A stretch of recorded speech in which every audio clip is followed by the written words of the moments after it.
আমার জীবনে কেউ নেই মা। আমি একা। আমি যেভাবে এই ক্ষণস্থায়ী পৃথিবীতে একা এসেছিলাম, ঠিক সেইভাবে একাই এই পৃথিবী ছেড়ে চলে যাব। মাঝে যাদের সাথে দেখা হয়েছে তারা সকলে ছিল এক মরীচিকা মাত্র। আবারও বেশ কিছুক্ষণ থেমে। কিন্তু এই ক্ষণস্থায়ী জীবনে হুট করে একজনের সাথে দেখা হয়ে গেল মা।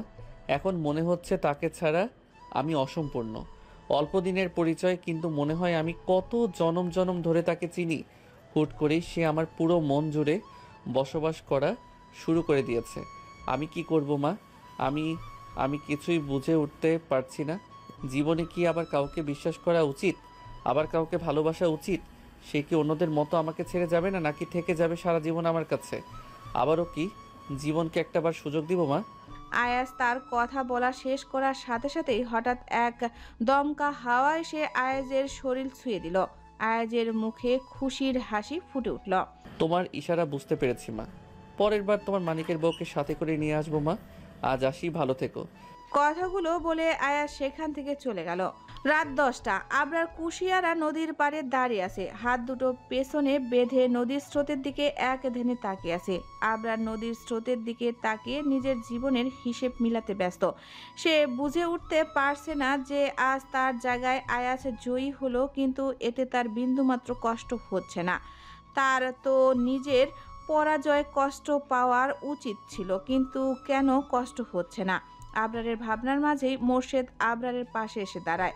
কিছুক্ষণ পর নীরবতা ভেঙে মোর্শেদ বলে ওঠে, ভাই, একটা কথা জিজ্ঞাসা করব? আবরার মোর্শেদের কথা শুনতে পেয়ে আগের ভঙ্গিতে থেকে গম্ভীর কণ্ঠে শুধালো। হুম, কর। মোর্শেদ একটু ইতস্তত নিয়ে বলে উঠল, ভাই, আপনার সাথে আমি আছি আজ প্রায় 8 বছর হতে চললো। এই 8 বছর ধরে আপনাকে যতটুকু চিনতে পেরেছি তাতে আমার মনে হয়েছে রাজনীতিকে আপনি আপনার জীবনের থেকেও বেশি ভালোবাসেন। তাহলে আজ কেন নিজের স্বপ্নকে হারিয়ে এভাবে শান্ত আছেন? না মানে ভাই, আমাকে ক্ষমা করবেন, আপনাকে এভাবে দেখে আমার ভীষণ খারাপ লাগছে। আবরার মোর্শেদের কথা শুনে মৃদু হেসে নদীর স্রোতের দিকে তাকে বলে উঠল, আমার হারে তোর খারাপ লাগছে মোর্শেদ, কিন্তু আমার কেন খারাপ লাগছে না বলতে পারিস? আয়াত জিতে গিয়েছে মোর্শেদ, আমি হেরে গিয়েছে। তাতে তো আমার আয়াতের উপর খুব জন্মানোর কথা ছিল, কিন্তু আমার তেমন কোনো অনুভূতি হচ্ছে না। এর কারণটা কি বলতে পারিস মোর্শেদ? আবরারের কথা শুনে মোর্শেদ এবার ইতস্তত করে শুধালো, তাহলে কি ভাই, আপনি কি আজ ও আয়াজ খানকে বন্ধু হিসাবে ভাবেন? মোর্শেদের কথা শুনে আবরারের চেহারা গম্ভীর হয়ে ওঠে। আবরার কিছুটা ক্ষোভ নিয়ে বলে ওঠে, বন্ধু? তো আবার আয়াজকে? যে বন্ধু আমার পেট পিছনে ছুরি মেরেছে তাকে বন্ধু ভাববো? যার কারণেই আমার নূপুরের আজ এই অবস্থা, যার কারণে আমার নূপুর প্রায় 1 মাস কোমাতে ছিল, যার কারণে আমার নূপুর আজ মানসিক ভারসাম্যহীন, যার কারণে আমার নূপুরের স্মৃতি থেকে আমাদের ভালোবাসার মুহূর্তগুলো মুছে গিয়েছে, আমার নূপুরের মেমোরি লস হয়েছে, তাকে বন্ধু ভাববো? নাকি তাকে বন্ধু ভাববো কথাটা বলতে গিয়ে আবরারের গলা কেঁপে উঠল। যার কারণে আমার নূপুর কোনোদিনও মাতৃত্বের স্বাদ গ্রহণ করতে পারবে না? আবরারের কথাটা শুনে মোর্শেদ মাথাটা নিচু করে রেখেছে, আর আবরার অসীম সীমানায় নিজের নজর বন্দি করে রেখেছে। বেশ কিছুক্ষণ নীরবতার পর আবরার ভাঙ্গা গলায় শুধালো, সেদিন নূপুরকে হাসপাতালে নিয়ে যাওয়ার পর ওর খুবই করুণ অবস্থা ছিল। ডক্টর বলেছিল ওর শরীর থেকে প্রচুর পরিমাণে রক্তক্ষরণ হয়েছে, ওর বাচ্চার সম্ভাবনা মাত্র 10%। শরীরে বেশ সেন্সিটিভ জায়গায় বেশ ক্ষতি হয়েছে, অতিরিক্ত রক্তক্ষরণ ও সেন্সিটিভ জায়গায় অত্যাধিক ক্ষতের কারণে। হঠাৎই আবরার চুপ হয়ে গেল। মোর্শেদ আবরারের দিকে তাকিয়ে দেখতে পেল আবরারের মুখটা মলিন হয়ে আছে। আবরার কাঁপা কাঁপা গলায় শুধালো, অতিরিক্ত রক্তক্ষরণ ও সেন্সিটিভ জায়গায় অত্যাধিক ক্ষতের কারণে আমার নূপুর মা হওয়ার ক্ষমতা হারিয়ে ফেলেছে। জানিস মোর্শেদ, নূপুরকে নিজের ভালোবাসে প্রমাণ দিতে সবার গোপনে বিয়ে করেছিলাম আমরা। বিয়ের পর সকলের অজান্তে আমরা দুজন ছোট্ট একটা সংসারও সাজিয়েছিলাম। যেদিন কাজের চাপে নূপুরের কাছে যেতে পারতাম না, সেদিন পাগলিটা আমাকে দেখার জন্য আমার রুমের বেলকনির সংযুক্ত পাইপ পেয়ে আমার রুমে আসতো। আমি কত করে না করতাম এমন না করার জন্য, যদি কোনো দুর্ঘটনা ঘটতো তখন। কিন্তু পাগলিটা হাসি মুখে বলতাম আমাকে না দেখলে নাকি ওর বুকটা খুব করে পড়ে। কত শত রাত জেগে আমরা আমার বেলকনিতে চাঁদ দেখতে দেখতে রাত কাটিয়েছিলাম। নূপুর বারবার বলতো আমাদের দুনিয়া আলো করে, আমাদের ভালোবাসা পূর্ণ করে একটা ছোট্ট পরী আসবে আমাদের ঘরে, কত শুধু কল্পনা করতে বাচ্চার জন্য। আর আমি শুধু মুগ্ধ নয়নে আমার শ্যামবতীর দিকে তাকিয়ে থাকতাম। কথাগুলো বলে আবরার বেশ কিছুক্ষণ নীরব রইল, হয়তো নিজেকে সামলাচ্ছে। মোর্শেদ করুণ চোখে আবরারের দিকে তাকালো। বেশ কিছুক্ষণ পর নীরবতা ভেঙে আবরার বলল, আমার শ্যামবতী জীবনে অনেক কষ্ট করেছে রে মোর্শেদ, তাই তো আমি আমার শ্যামবতীকে পৃথিবীর সমস্ত সুখ দিতে চাই। নূপুরের চিকিৎসা চলছে, ডক্টর বলেছে ওকে সবসময় হাসি খুশি রাখতে, তাই তো আমি ওই কালো দিনের কথা ওকে কখনো জিজ্ঞেস করিনি। মোর্শেদ আবরারের কথা শুনে হঠাৎই বলে উঠল, ভাই আমি বিশ্বাস করি যে আপনি যা করেন তা ভেবে চিন্তেই করেন, কিন্তু কিন্তু কি? কিন্তু আপনার কি মনে হচ্ছে না একজনের জীবন বাঁচাতে আরেকজনকে মৃত্যুর মুখে ঠেলে দিচ্ছেন? কথাকে কি এইসবে না টানলে হতো না? মানে ওর জায়গায় অন্য কোনো মেয়ের সাথে এমন করতেন? টাকা ছড়ালে এমন অহরহ মেয়ে জোগাড় হয়ে যাবে ভাই। কথা মেয়েটা বেশ নিষ্পাপ। মোর্শেদের কথা শুনে আবরার একটা দীর্ঘশ্বাস ছাড়ল। জানিস কেন আমি এসবের জন্য কথাকে বেছে নিয়েছি? কারণ কথা সবসময় আমার আশেপাশে থাকবে, ওর সবসময় খেয়াল রাখতে পারবো। শত্রুটা চাইলে ওর ক্ষতি করতে পারবে না, কারণ ও সবসময় আমার চোখের সামনেই থাকবে। আর শত্রুদের এতটাও ক্ষমতা হয়ে ওঠেনি যে ভরা জমিদার বাড়িতে ঢুকে কথার ক্ষতি করবে। আবরারের কথা শুনে মোর্শেদ মাথা নাড়ালো। পর মুহূর্তে কিছু মনে পড়তেই আবরারকে জিজ্ঞেস করলো, কিন্তু ভাই কথা যে আপনাকে ভালোবাসে, আপনি যখন সব সত্য ওকে বলবেন তখন তো ও অনেক কষ্ট পাবে, ওই সব মেনে নিতে পারবে না ভাই। মোর্শেদের কথা শুনে আবরার এবার গম্ভীর কণ্ঠে শুধালো, সেসব পরে ভাবা যাবে মোর্শেদ, এখন আমার প্রথম কাজ হচ্ছে আমার নূপুরকে বাঁচানো। আর তোকে এখন যা যা বলবো সব মনোযোগ দিয়ে শুনবি। এই খেলার শেষ সময় হয়ে আসছে, আয়াজের থেকে নূপুরকে বাঁচাতে এই শেষ খেলা খেলবো। এরপর আবরার এবং মোর্শেদের বেশ কিছুক্ষণ কথোপকথন হলো। সকাল 10টা। জমিদার বাড়ির সকল সদস্য বাড়ির ড্রয়িং রুমে উপস্থিত। সকলের চোখে মুখে অস্থিরতার ছায়া। কেনই বা অস্থির হবে না? কাল যে জমিদার বাড়ির বড় ছেলে আবরার ফায়াজ খান সারা রাত বাড়িতে আসেনি। আজ সকালে হঠাৎই জাফর আলী খানকে ফোন দিয়ে বাড়ির সকল সদস্যকে ড্রয়িং রুমে উপস্থিত থাকতে বলল সে। সবার সাথে তার নাকি কিছু গুরুত্বপূর্ণ কথা রয়েছে। সকলে ভেবে পাচ্ছে না আবরার কি এমন কথা বলবে যার জন্য সকলকে উপস্থিত থাকতে বলছে। আর আবরার এও বলেছে সকলের মাঝে যেন কথা উপস্থিত থাকে। কথার নাম শুনে বাড়ির বড় এবং ছোট গিন্নি বেশ রেগে আছেন। আবরারের মা তো আবরারের উপর বেশ রেগে আছেন। কেন আবরার কথার কথা হাইলাইট করে উদ্দেশ্য করল। জমিদার বাড়ির সকলের চিন্তার মাঝেই সদর দরজা দিয়ে আবরার প্রবেশ করে। আবরারকে বেশ সতেজ দেখাচ্ছে। আবরার ড্রয়িং রুমে এসে সকলের দিকে একবার তাকালো। উপস্থিত সকল বেশ উৎকণ্ঠা নিয়ে আবরারের দিকে তাকিয়েছে। আবরার ধীর পায়ে হেঁটে জাফর আলী খানের সামনে গিয়ে দাঁড়ালো। জাফর আলী খান সোফায় বসেছিলেন। আবরার হাঁটু গেড়ে জাফর আলী খানের সামনে বসলো। আবরার জাফর আলী খানের হাত দুটো নিজের হাতের মুঠোয় নিয়ে নরম গলায় শুধালো, দাদু, তোমার কাছ থেকে আজ পর্যন্ত আমি কিছুই চাইনি, কিন্তু আজ চাইছি। আশা করি তুমি আমার আবদারটা রাখবে। জাফর আলী খান হাসি মুখে আবরারের দিকে তাকিয়ে শুধালেন, অবশ্যই রাখবো দাদু ভাই, বলো তুমি কি চাও। আবরার নিজেকে ধাতস্থ করে কথার দিকে তাকে নরম গলায় শুধালো, আমি তোমার কথা মনে চাই দাদু, আমি কথাকে বিয়ে করতে চাই।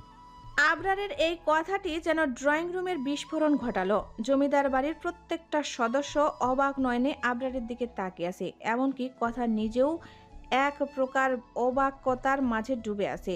জাফর আলী খান কিছু বলতে নিবে তার আগে আবরারের মা মিসেস রাইমা খান জোর গলায় বলে উঠলেন, এটা কখনোই সম্ভব না, অন্তত আমি বেঁচে থাকতে এটা কোনোদিনও হতে দিব না। রাইমা খানের কথায় সকলে তার দিকে তাকালো। জাফর আলী খান রাইমা খানের উদ্দেশ্যে গম্ভীর কণ্ঠে শুধালেন, এখানে আমি বসে আছি রাইমা, আদব কায়দা কি সব ভুলে গেছো? আমার সামনে এভাবে হুমকে উঠলে কিভাবে? জাফর আলীর গম্ভীর ভরা কণ্ঠে রাইমা খান নেতিয়ে গেলেন। সে মাথা নিচু করে বলে উঠলেন, মাফ করবেন বাবা, আসলে আমি আবরারের প্রস্তাব শুনে বিচলিত হয়ে গিয়েছিলাম, তাই এমন ব্যবহার করে ফেলেছি। কিন্তু বাবা, আমি চাই না আবরার এবং কথার মধ্যে কোনো সম্পর্ক গড়ে উঠুক। তার কারণও নিশ্চয়ই আপনি জানেন। আমি এমন কোনো মেয়েকে নিজের ছেলের জন্য বাছাই করতে পারবো না যার মা একজন চরিত্রহীন। যে মহিলা বিয়ের 1 মাসের মাথায় তার স্বামীকে ছেড়ে প্রেমিকের সাথে পালিয়ে যেতে পারে, তার মেয়েকে। রাইমা খান আর কিছু বলতে নিবে তার আগে জাফর আলী খান হুঙ্কার দিয়ে বসা থেকে উঠে দাঁড়িয়ে গেলেন। তার এই হুঙ্কারে ঘরের প্রত্যেকটা সদস্য কেঁপে উঠল, এমনকি রাইমা খানও কেঁপে উঠলেন। রাইমা, তোমাকে এর আগেও আমি বলেছি আর এখনও বলছি, আমার কথা মনি এবং জোনাকিকে নিয়ে একটাও বাজে কথা আমি বরদাস্ত করব না। আমি ভুলে যাব তুমি এই বাড়ির বউ হও, ভুলে যেও না এই বাড়ি, এই সম্পত্তি আমার নামে। তাই আমি চাইলেই তোমাকে এই স্পর্ধার জন্য বাড়ি থেকে বের করে দিতে পারি। জাফর আলী খানের কথায় রাইমা খানের বুকটা ধক করে উঠল। উপস্থিত সবাই অবাক হয়ে জাফর আলী খানের দিকে তাকিয়ে আছে। আজ পর্যন্ত কেউ জাফর আলী খানকে এতটা রেগে যেতে দেখেননি, কিন্তু এসবের মাঝে নির্বাকভাবে বসে ছিলেন ইলিয়াস খান। সে এসবের কোনো কিছুতেই তার মাথা ব্যথা নেই। হঠাৎই আবরারের বাবা অর্থাৎ রওশন আলী খান বেশ শান্তভাবেই বলে উঠলেন, রাইমার হয়ে আমি আপনার থেকে ক্ষমা চাচ্ছি বাবা। আপনি যেই সিদ্ধান্ত নেবেন আমি তাই মাথা পেতে নেব। আমি চাই না আমার ছেলের জীবনটা আমার মতো হোক। কিন্তু আমি তোমার কাছ থেকে আর কিছু জানতে চাইনি। এই বাড়িতে তাই হবে যা বাবা বলবেন। রওশন আলী খান ধীর পায়ে হেঁটে আবরারের সামনে গিয়ে আবরারের কাঁধে হাত রেখে শান্ত গলায় শুধালেন, তোমার আজকের কাজে আমি বেশ খুশি হয়েছি। তুমি আজ বেশ সাহসের কাজ করেছ। শুধু আফসোস, তোমার মতো এমন সাহস যদি আমার থাকতো। এই বলে রওশন আলী খান সেখান থেকে চলে গেলেন। আর তার কথাগুলো প্রায় সকলের মনকে ভাবিয়ে তুলল। সে কিসের সাহায্যের কথা বলে গেলেন? কি এমন হয়েছিল তার জীবনে? রওশন আলী খান চলে যেতেই জাফর আলী খান সকলের উদ্দেশ্যে বেশ গম্ভীরভাবে বলে উঠলেন, এখন আমি যা বলবো আশা করি সকলে তা মান্য করবে। আর যে যে আমার কথা মান্য করবে না তার জন্য জমিদার বাড়ির সদর দরজা খোলা আছে। কথার কাছে গিয়ে কথার মাথায় স্নেহের হাত বুলিয়ে শুধালেন, কথা দাদু ভাই, তোমার কি আবরার দাদু ভাইকে বিয়ে করতে কোনো আপত্তি আছে? জাফর আলী খানের কথা শুনে কথার মনে এক অজানা ঝড় বয়ে গেল। এত সাধনার পর কাঙ্ক্ষিত জিনিস এত সহজে পেয়ে কথা কেমন ঘোরের মধ্যে ডুবে আছে। সে বিশ্বাস করতে পারছে না আবরার তাকে বিয়ে করার প্রস্তাব দিচ্ছে। এও কি সম্ভব? কথা চোখ তুলে আবরারের দিকে তাকালো। আবরার আগে থেকেই কথার দিকে তাকিয়েছিল, তাই কথার দিকে তাকাতেই দুজনেই চোখাচোখি হয়ে গেল। কথা আবরারের চোখের ভাষা পড়ার চেষ্টা করছে। আবরারের চোখে কথা তেমন কিছুই দেখতে পারছে না। কথা ভেবে পাচ্ছে না আদৌ কি আবরার তাকে ভালোবাসে। আবারও পর মুহূর্তে ভাবলো, আবরার যদি তাকে ভালো নাই বাসতো তাহলে কি এভাবে সবার সামনে তাকে বিয়ে করার ইচ্ছাটা প্রকাশ করত? কথার হৃদস্পন্দনটা বেশ বেড়ে গেল। কি হলো দাদু ভাই, কোথায় হারিয়ে গেলে? আবরার দাদু ভাইকে বিয়ে করতে তুমি কি সম্মতি দিচ্ছ? তুমি যদি সম্মতি না দাও তাহলে এই বিয়ে কখনোই হবে না। তোমার এই দাদুর উপর বিশ্বাস রাখতে পারো। কথা জাফর আলী খানের কথা শুনে দীর্ঘশ্বাস ফেলে নিজেকে ধাতস্থ করলো। তারপর কাপা কাপা হাত দিয়ে ইশারা করে বুঝালো, আপনার ভাইয়াকে বিয়ে করতে আমার কোনো আপত্তি নেই দাদু। কথার এই কথা শুনে আবরার একটু স্বস্তির নিঃশ্বাস ফেলল। এতক্ষণ একটা দম বন্ধ করার পরিস্থিতির মধ্যে ছিল সে। জাফর আলী খান কথার মন্তব্য শুনে সকলের দিকে তাকিয়ে সকলকে উদ্দেশ্য করে বলে উঠলেন, সকলে কথা এবং আবরারের মন্তব্য শুনেছ। এবার আমি বলি, কথা এবং আবরার দাদু ভাইয়ের বিয়ে নিয়ে আমার কোনো অমত নেই। আশা করি তোমাদেরও কারো অমত থাকবে না। যদি থাকে তাহলে ওই যে বললাম, জমিদার বাড়ির সদর দরজা তার জন্য খোলা আছে। আর বাড়ির গিন্নি, তুমি তোমার ব্যবহার সংযত করো। এই বাড়ির কর্তা আমি। তুমি এবং তোমার বোন অর্থাৎ বাড়ির ছোট গিন্নি মিলে আমার কথা মনিকে বেশ অনেকবার অনেকভাবেই অপদস্থ অপমান করেছ। সেটা হোক আমার সামনেই অথবা আমার অগোচরে, তা নিয়ে আমি তোমাদের কখনো কিচ্ছু বলিনি। কিন্তু আজকের পর থেকে যদি আমি এমন কিছু দেখি তাহলে সেই দিনই তোমাদের জন্য জমিদার বাড়ির শেষ দিন, বুঝতেই পারছো? জাফর আলী খানের হুমকি ভরা কথাতে বাড়ির বড় গিন্নি ও ছোট গিন্নি দুজনেই বেশ ঘাবড়ে গেলেন। তাই তারা আর কিছু না বলে মাথা নিচু করে রাখলেন। জাফর আলী খান এবার আবরারের দিকে তাকিয়ে শুধালেন, আবরার দাদু ভাই, আমি তোমাকে অনেক বিশ্বাস করি। আশা করি তুমি আমার বিশ্বাসের মর্যাদা রাখবে। জীবনে এমন কোনো কাজ করবে না যাতে আমার কথা দাদু ভাইয়ের কষ্ট পায়। মনে রেখো, এই জাফর আলী খান যতদিন বেঁচে আছে ততদিন কথা দাদু ভাইয়ের গায়ে একটাও আঁচও লাগবে না। যদি কেউ তার ক্ষতি করার চেষ্টা করে তাহলে তাকে আগে আমার সামনে করতে হবে সেই ক্ষতি। আবরার জাফর আলী খানের সামনে এসে জাফর আলী খানের দু হাত ধরে বলে উঠল, আমি তোমার বিশ্বাসের মর্যাদা অবশ্যই রাখবো দাদু ভাই, তুমি চিন্তা করো না। কথাকে আমি সবসময় আগলে রাখবো। আর দাদু ভাই, তোমার কাছে আরেকটা অনুরোধ। হ্যাঁ বলো। দাদু ভাই, আমি চাচ্ছি এই শুক্রবার বিয়েটা হোক, আর তার সম্পূর্ণ ঘরোয়াভাবে। আমি আপাতত কোনো অনুষ্ঠান করতে চাচ্ছি না। কেন অনুষ্ঠান করতে চাচ্ছ না তা কি জানতে পারি দাদু ভাই?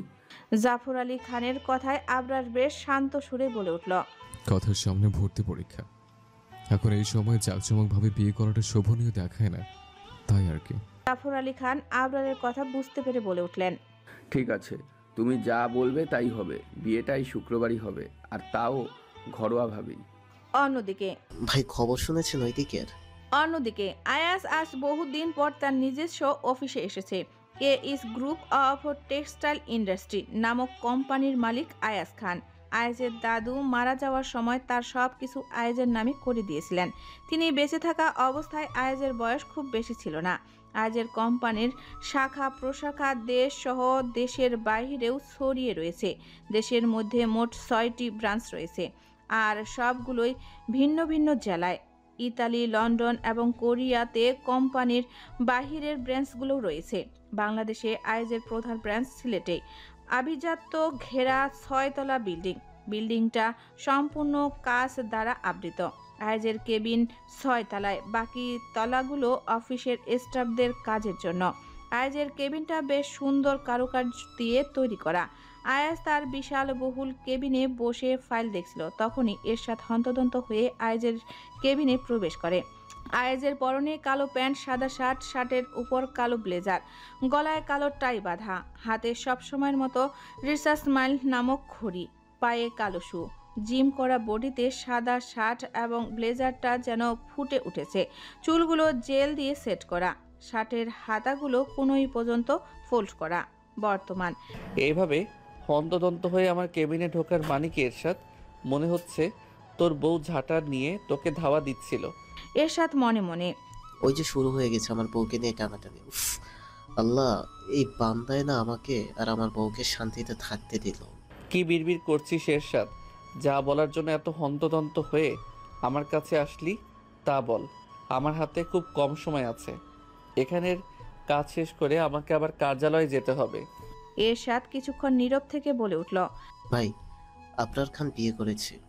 আয়াস তার অফিসের ফাইলে কলম চালিয়ে কিছু একটা করছিল। এরশাদের কথা কানে পৌঁছাতেই আয়াজের আঙ্গুলের মাঝে থাকা কলমটা থেমে গেল। আয়াজ চোখ উঠিয়ে এরশাদের দিকে তাকালো। হাতে থাকা ফাইলটা রেখে চেয়ার থেকে উঠে দাঁড়িয়ে তার কেবিনের সম্পূর্ণ কাচ দ্বারা তৈরিকৃত জানালার সামনে গিয়ে দাঁড়ালো। এখান দিয়ে আশেপাশের দৃশ্য খুব সুন্দরভাবে দেখা যায়। আয়াস প্যান্টের পকেটে 2 হাত গুজে বেশ শান্তভাবে বলে উঠল। কার সাথে বিয়ে হচ্ছে? আয়াজের কথা শুনে এরশাদ তড়িঘড়ি করে বলে উঠল।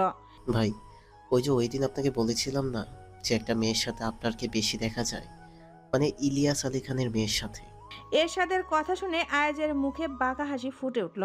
ও, তার মানে আমার ময়না বউয়ের সাথেই বিয়ে হচ্ছে? এরশাদ আয়াজের এহেন কথা শুনে থতমত খেয়ে গেল। সে ঠিক মতো আয়াজের কথাটা হজম করে উঠতে পারল না। ময়না বউ কার? আয়াজের? কি বলছেন ভাই? আপনার ময়না বউ মানে? ভাই, আপনি বিয়ে করেছেন কবে? কবে করলেন? আর আমাকে না জানিয়ে বিয়ে করে নিলেন। এটা কিন্তু একদমই ঠিক করেননি ভাই। আমি অনেক কষ্ট পেলাম ভাই। এরশাদের একাধারে কথা শুনে আয়াজের বিরক্তিতে মুখ কুঁচকে এরশাদের দিকে তাকে থমকে বলে উঠল। উফ, চুপ করবি এরশাদ। কি ভাঙা রেডিওর মতো কখন থেকে বেজে যাচ্ছিস? আমার বিয়ে হবে আর তুই জানবি না, এটা কখনো হয়? তাহলে যে বললেন আপনার ময়না বউ। আয়াজ এরশাদের সামনে এসে দাঁড়িয়ে রহস্যময়ভাবে হেসে উঠে বলল। এত কিছু তোর মাথায় ঢুকবে না। তুই শুধু এতটুকু জেনে রাখ যে আবরারের বিয়েটা হচ্ছে না। এখন তুই এখান থেকে যা তো, আমার অনেক কাজ আছে। কিন্তু এরশাদ, আমি যেতে বলেছি তোকে। আয়াজের কথা শুনে এরশাদ কেবিন থেকে বেরিয়ে যায়। আর এরশাদ কিছুক্ষণ আপন মনে হেসে বলে ওঠে। বিবাহিত মানুষের আবার বিয়ে করবে? What a jokes. কিন্তু সমস্যা নেই আবরার, তুই আমার কাজটা আরও সহজ করে দিয়েছিস। তুই কি ভাবিস তোর গোপন খবর আমি জানি না? এই আয়াজ খানকে এতটাই বোকা ভাবিস? কিন্তু একটা জিনিস যে তোর বড্ড বড় ভুল হয়ে গেল। তোর স্বার্থের জন্য আমার ময়না বউকে কষ্ট দিবি, এটা মোটেও ঠিক করছিস না। এর ফল যে তোকে ভুগতে হবে। আর তুই কি মনে করিস তুই যে আমার পিছনে লোক লাগিয়েছিস তা আমি জানি না? উফ, তোর এই বাচ্চামার জন্য এতদিন আমার কত নাটক করা লাগলো, কিন্তু যাই হোক না কেন, অভিনয় আমি বেশ ভালোই করতে পারি। বাহ বাহ আয়াজ, তোর এত গুণ তুই রাখিস কোথায়? এখন থেকেই তো আমার বিয়ের প্ল্যানিং শুরু করে দিতে হবে। উফ, কত কাজ এখন। এমপি আয়াজ খানের বিয়ে বলে কথা, সকলকে তাক না লাগালে কি হয়? রাত 8টা, জমিদার বাড়ির সকলে একসাথে রাতের খাবার খেতে বসেছে। সকালের ওই সময় জাফর আলী খানের কথার পরিপ্রেক্ষিতে কেউ আর কিছু বলেনি। আশ্চর্যজনকভাবে বাড়ির বড় গিন্নি ও ছোট গিন্নি হাসি মুখে সব মেনে নিয়েছে। এই জিনিসটা কথাকে বেশ ভাবিয়েছিল, কিন্তু নিজের প্রিয় মানুষের সাথে মিলনের এই মুহূর্তে অন্য কিছু মাথায় নেই। জমিদার বাড়ির সকল সদস্য আপন মনে খাবার খাচ্ছিল। ঠিক তখনই জাফর আলী খান নীরবতা ভেঙে আবরারের উদ্দেশ্যে বলা শুরু করলো। আবরার দাদু ভাই, আজ বুধবার আর 2 দিন পরেই তো বিয়ে, তাই বলছিলাম কালকেই তোমার বিয়ের শপিংয়ের জন্য যাও। আবরার জাফর আলী খানের কথার পরিপ্রেক্ষিতে কিছু বলতে নিবে তার আগেই আরিয়ান জাফর আলী খানকে জিজ্ঞেস করে, কার বিয়ে হবে দাদু ভাই? আমি তো কিছুই জানি না। আরিয়ান আজ সকাল সকাল কিছু কাজে বাড়ির বাহিরে ছিল, সন্ধ্যায় বাসায় এসেছে, তাই সে এখনো কিছু জানে না। ও, তুমি তো সারাদিন বাড়িতেই ছিলে না আরিয়ান দাদু ভাই, তাই জানো না। আবরার আর কথা দাদুমণির এই শুক্রবার বিয়ে হবে। কথার বড় ভাই হিসেবে তোমার কিন্তু অনেক দায়িত্ব আছে দাদু ভাই। বিয়ে আর মাত্র 2-1 দিন বাকি, এখনো অনেক কাজ পড়ে আছে। আরিয়ান কথার বিয়ের কথা শুনে স্তব্ধ হয়ে কথার দিকে তাকিয়ে রইল। জাফর আলী খানের বাকি কথাগুলো আরিয়ানের কানে পৌঁছালো না। কথা আভাস পাচ্ছে আরিয়ানের মনে বয়ে যাওয়া ঝড়ের, তাই তো সে মাথা নিচু করে বসে আছে। আরিয়ান বুঝে উঠতে পারছে না তার এখন কেমন অনুভব করা উচিত। তার কথারানী অন্য কারো হবে, অন্য কেউ তার কথারানীকে ভালোবাসবে, অন্য কেউ তার কথারানীকে ছুবে, তার কথারানীর সকল আবদার অন্য কেউ পূরণ করবে, অন্য কেউ তার কথারানীর মান অভিমান ভাঙাবে, কথারানী অন্য কারোর জন্য লজ্জার রাঙ্গায় উঠবে। না, আরিয়ান আর কিছু ভাবতে পারছে না। আরিয়ান সকলের উদ্দেশ্যে কোনো মতে বলে উঠল, আমার কিছু কাজ পড়ে গেছে, আসছি আমি। কথাগুলো বলে আরিয়ান আর এক মুহূর্তও সেখানে অবস্থান করলো না, এক প্রকার ছুটে সেখান থেকে চলে গেল। সকলে আরিয়ানের চলে যাওয়া নিয়ে অতটা মাথা ঘামালো না। সকলে ভেবেছে হয়তো কোনো গুরুত্বপূর্ণ কাজ পড়ে গিয়েছে, তাই আরিয়ান এভাবে চলে গিয়েছে। কিন্তু সেখানে বসে থাকা কথা এবং আবরার জানে আসল বিষয়। রাত 2টা, গিটারের টুংটুং শব্দে ভেসে আসছে কারো করুণ গলার স্বর। আমি পারিনি তোমাকে আপন করে রাখতে, আমি পারিনি তোমাকে আবার আমার করে রাখতে। তুমি বোঝনি, আমি বলিনি, তুমি স্বপ্নতে কেন আসনি, আমার অভিমান তোমাকে নিয়ে সব গিয়েছি। বারান্দার রেলিং ঘেঁষে আরিয়ান নিজের সকল আবেগ দিয়ে গানটি গাইছিল। গানটি গাওয়ার সময় বারবার তার গলা কেঁপে উঠছিল, চোখ দিয়ে বয়ে চলছিল অসংখ্য কান্নাদের ফোঁটার দলেরা। ঠিক তখনই কেউ আরিয়ানের দরজায় নক করে। আরিয়ান চোখ মুখ মুছে অনেক কষ্টে নিজেকে ধাতস্থ করে রুমে গিয়ে দরজাটা খুলে দিল। দরজা খুলতেই আরিয়ান দেখতে পেল কথা দাঁড়িয়ে আছে। আরিয়ান কথাকে দেখে কিছু না বলে চলে যায় বারান্দায়। কথাও আরিয়ানের পেছনে বারান্দায় যায়। আরিয়ান বারান্দার রেলিং ঘেঁষে বসে আছে, হাতে তার গিটার, তা দিয়েই সুর তোলার চেষ্টা করছে। কথা কাচুমাচু হয়ে আরিয়ানের সামনে এসে দাঁড়ালো।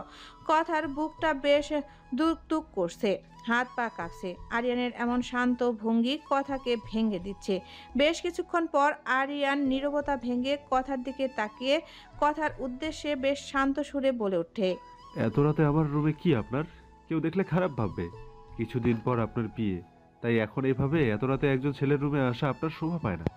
আরিয়ানের এহেন কথা শুনে কথা মনে মনে ভেঙে পড়েছে। আরিয়ান তাকে আপনি সম্বোধন করছে, আর তার বিয়ের কথা শুনে আরিয়ান এত শান্ত কিভাবে আছে? কই, সে তো শান্ত নেই। আরিয়ানের কথা ভেবেই তো সে ছুটে এলো, কারণ সে ভেবেছিল আরিয়ান হয়তো ভেঙে পড়বে। তাই তো হাজার চেষ্টা করেও তার চোখে ঘুম ধরা দিচ্ছিল না। কি হলো, আপনি এখনো দাঁড়িয়ে আছেন কেন? আরিয়ানের কথার পরিপ্রেক্ষিতে কথা কাপা কাপা হাত দিয়ে ইশারা করলো, তুমি আমাকে আপনি সম্বোধন করছো কেন ভাইয়া? কথার ইশারা বুঝতে পেরে আরিয়ান উচ্চস্বরে হেসে উঠল। মনে হচ্ছে কথা কোনো মজার জোকস বলেছে। আরিয়ানের এমন হাসি দেখে কথা থতমত খেয়ে যায়। সে বুঝতে পারল না আরিয়ান কেন হাসছে। আরিয়ান নিজের হাসি থামিয়ে কথার দিকে তাকিয়ে বলে উঠল, বারে, আপনি 2 দিন পর আমার বড় ভাইয়ের বউ হবেন। তা বড় ভাইয়ের বউকে আপনি সম্বোধন না করে কি করব? আর প্লিজ আপনি এখান থেকে যান। এত রাতে যদি কেউ আপনাকে আমার ঘরে দেখতে পায় তাহলে ব্যাপারটা মোটেও শোভনীয় হবে না। তাই দয়া করে এখান থেকে চলে যান। আরিয়ানের কথার পরিপ্রেক্ষিতে কথা কিছু ইশারা করতে নিবে তার আগেই আরিয়ান হাত জোর করে বলে ওঠে, আপনার কাছে হাত জোর করছি, দয়া করে এখান থেকে চলে যান। কথা আরিয়ানের দিকে অশ্রু চোখে তাকিয়ে আছে। সে চিনতে পারছে না তার সামনে দাঁড়িয়ে থাকা আরিয়ানকে। কথা টলমল পা নিয়ে প্রস্থান করে আরিয়ানের ঘর থেকে। কথার চলে যাওয়ার পথের দিকে আরিয়ান অশ্রু চোখে মলিন হেসে বলে ওঠে, তুমি ছিলে আমার জীবনের শ্রেষ্ঠতম একটি অধ্যায়। ভালোবাসার ছোঁয়ায় যেটা লিখেছিলাম খুবই যত্নে, গভীরভাবে ভালোবেসে। প্রতিটি অক্ষরে ছিল ভালোবাসার এক নিঃশব্দ আর্তনাদ। স্বপ্নে গাথা গল্পের মতো নিখুঁত এক সাক্ষ্যবাদ। কিন্তু তোমার জীবনের পাতায় আমি ছিলাম বড়ই তুচ্ছ এক বস্তু। এই অবহেলিত অধ্যায় হয়তো ভুল করে লেখা, কিন্তু সময়ের খাঁচায় পুষে রাখা এক ক্লান্ত উচ্চারণ, যার কোনো মূল্যই ছিল না তোমার জীবনের পাতাগুলোতে। ছিল না কোনো স্থায়ী ঠাঁই, একটুকু মনোযোগ, ভালোবাসা কিংবা সামান্য ভালো লাগার জায়গাও পাইনি সেথায়। আরিয়ান কথাগুলো বলে আকাশের দিকে তাকে মলিন হেসে আবারও বলে ওঠে, ওহে চাঁদ, ওহে নিস্তব্ধ রজনী, তোমরা সাক্ষ্য থেকো আমার একতরফা ভালোবাসার।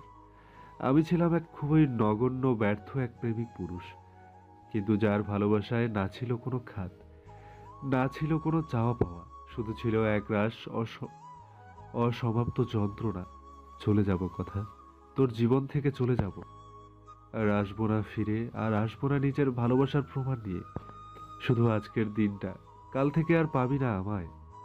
এই পুরো পৃথিবী সাক্ষী থাকবে আমার এই একতরফা ভালোবাসার, সাক্ষী থাকবে আমার অরুদ্ধ আর্তনাদগুলোর। কথা আরিয়ানের রুম থেকে নিজের রুমে এসে দরজা বন্ধ করে দিয়ে দরজা ঘেঁষে হাঁটু মুড়ে বসে পড়ল।